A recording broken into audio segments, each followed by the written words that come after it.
it. It's good. This symbol, this flower of life, perfectly drawn in this area. So this is the flower of life. Right there on the walls, you literally see something that's very old. On the shoulders of what came before, and finding this amazing temple, respected the area, cleared it, allowed it to come back to life, and built its life around what was already present, what was already created and revered for years and years. And so in our own lives, we have so many things that have been created that we get to stand on the shoulders of. We get to live the way that we're living based on very much like a backbone. The bone below it, supports all of the bones to the top. And you are the best of everything that you're standing on right now. And this is to give gratitude to all that was built before us in every shape, form, however it showed up. And for being a part of the experience of this ongoing flower. We are the blossoms of everything that came before us. We are the flower of life living. And so, if we can embrace all those that support us, all the parts that are backbone, even if they might be a little crooked or slip disky, if we can just hold the space to appreciate them right here, right now. I'm going to go forward a little bit and we won't do the ceremony, but the part that I want to fully embrace is we are the flowers of life. Breathe that in just for a second. The flower of life has a specific boundary. It's been seen and experienced in multiple cultures, and they date it back to at least 10,000 BC. Who's familiar with the flower of life? Awesome. The key part of the flower of life is if the flower knows its own boundaries, it can then measure and accommodate the energy of other flowers coming into the field. It can see how it fit together and how it belonged together. Did that make sense? Mm-hmm. So the more you are you, the more fragrant your flower is.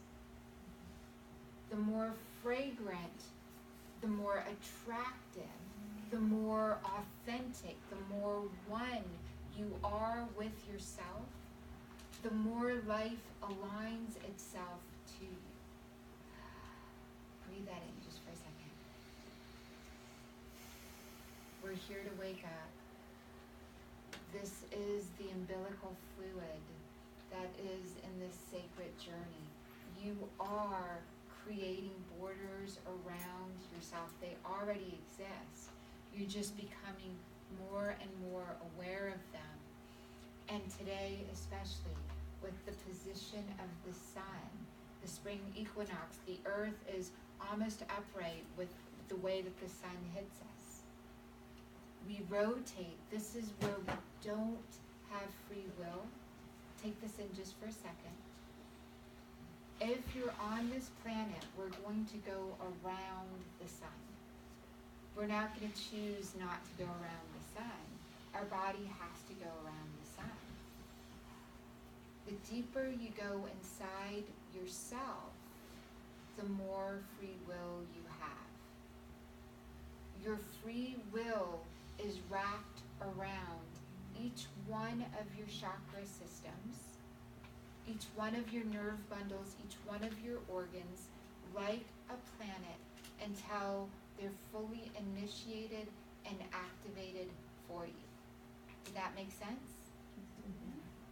So the further out you go in your energy, in your boundary of yourself, so I'm going to say that another way.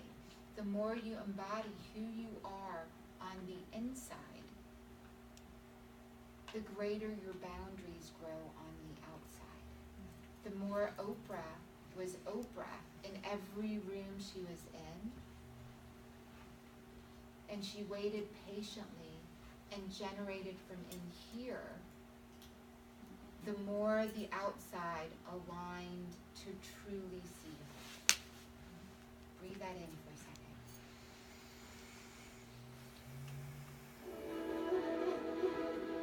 See, I didn't know this many videos went in. I had more graphs, and I think this is just a couple seconds to show we're one with this right now. We were there in the spring, this date, and so we had literally we're one with this moment through this video last year.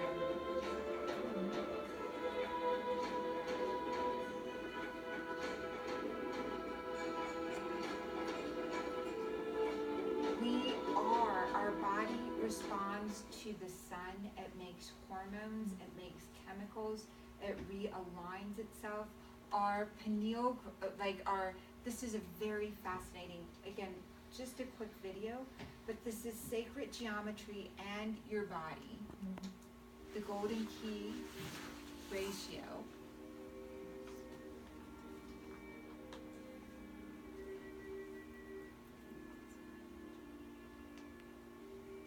So I get to go co-teach with this man. His name's Jonathan Quinton. I love teaching with him sacred geometry. He was in the Great Pyramids with President Carter when Carter was in the pyramids. And he didn't have plans to be in the pyramid, and he walked up to the guards and they said, "Who are you?" And he said, "I'm Jonathan." And they're like, "Okay." And he walked right into the chambers and into that experience. So lovely, lovely story. So everything is measurable. Your body, your signature, your breathing, your thoughts.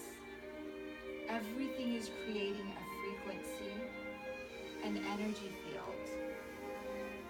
And either the energy field gets in flow, congruent, or the energy field is more in chaos based on what you believe with your feelings and with your thoughts.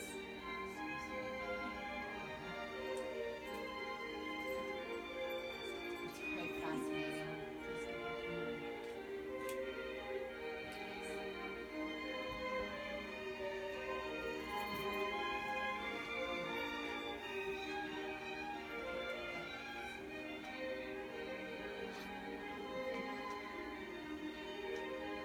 So everything within your body falls into this ratio as well. We know everything in the solar system falls into this ratio. The smaller it gets or the larger it gets, the more it falls into this exact, precise measurement. The golden ratio.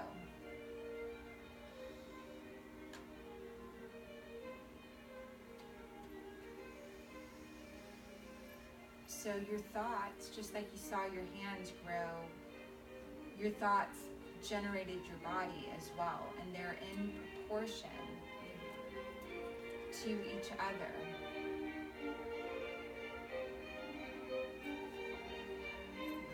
What would we do without Da Vinci?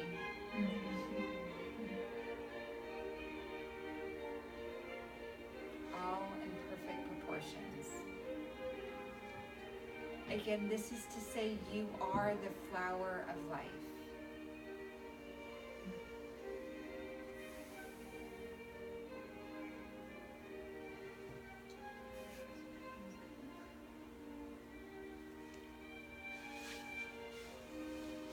This is the scarab.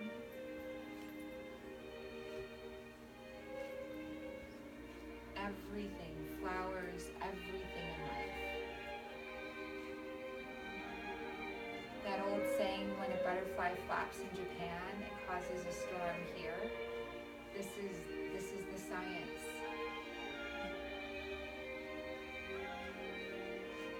And there's two ways to get there. There's a masculine way and a feminine way, but it's in our DNA. Our DNA is the perfect bridge of the masculine and feminine.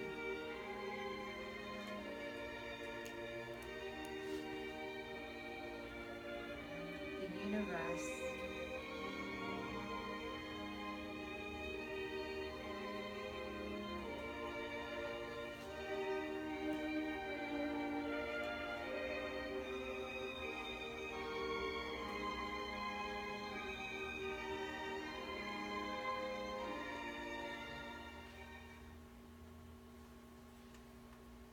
Will Smith was just in Egypt. I had to throw that up, sorry. Literally, like last week, he On was your there. birthday, yeah, March 5th. March It was your 5th, he birthday. was actually there on my birthday, which is like, wow. And he's going to be on our show on Miracle Makers. So, which is, we're 1 degree away from him being on the show. The Pope is visiting Egypt. Again, this is the year, it's called the Legends Tour.